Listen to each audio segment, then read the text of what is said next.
राजकारणाच्या परिघाबाहेर राहिलेल्या भटक्या विमुक्त समाजाला मुख्य प्रवाहात आणण्याचे ॲडव्होकेट बाळासाहेब आंबेडकरांचे स्वप्न नांदेडच्या सत्यात उतरले आहे। वाडी नगर परिषद निवडणुकीत प्रभाग क्रमांक 2 मधून वंचित बहुजन आघाडीचे अधिकृत उमेदवार दिलीप सतराम देशमुख यांनी दणदणीत विजय मिळवला। गेल्या 50 वर्षातून वैदू समाजाचे पहिले नगरसेवक होण्याचा बहुमान मिळवला आहे। आदरणीय बाळासाहेब आंबेडकरांनी आमच्यासारख्या भटक्या समाजातील सामान्य कार्यकर्त्यावर विश्वास ठेवून तिकीट दिले। त्यांनी खऱ्या अर्थाने उपेक्षित समाजाला न्याय दिला आहे, असे दिलीप सतराम देशमुख म्हणाले। आमच्या म्हणजे वैदू समाजाने आज ऐक्य म्हणजे दाखवून मला निवडून दिल्याबद्दल त्यांना मी आभार व्यक्त करतो। कारण की आमचा समाज आतापर्यंत कधी ऐक्य झालेला नाहीये। आज त्यांनी माझ्यावर जे विश्वास दाखविलाय त्यासम त्यांना कायम माझ्यावर विश्वास ठेवा म्हणून सांगणार आहे। कारण मी त्यांच्या विश्वासाला घात करणार नाहीये।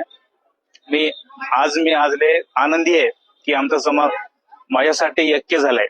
त्याच्यामुळे मी खूप आनंद म्हणजे मनामध्ये आनंद एवढा आहे की तुम्हाला व्यक्त सांगू शकत नाही की आमच्या समाजाने आज काय केलंय। पूर्ण महाराष्ट्र म्हणजे इतिहास घडविलाय की आम्ही 50 वर्षांनंतर आम्हाला आमच्या समाजातून एक नगरसेवक म्हणजे निवडून दिल्याबद्दल त्यांना खूप आभारी। धन्यवाद। मला म्हणजे आतापर्यंत आमच्या समाजाला कधी म्हणजे कुठल्या पक्षाने आम्हाला तिकीट दिले नाही।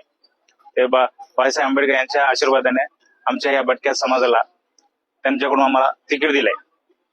त्या तिकीटचा सार्थ करून मी निवडून आलोय। त्यामुळे मी बाबासाहेब आंबेडकरांना मी खूप आभार व्यक्त करतो, त्यांना आभार मानतो। बाळासाहेब आंबेडकर यांना मी आभार व्यक्त करतो यांच्याकडून।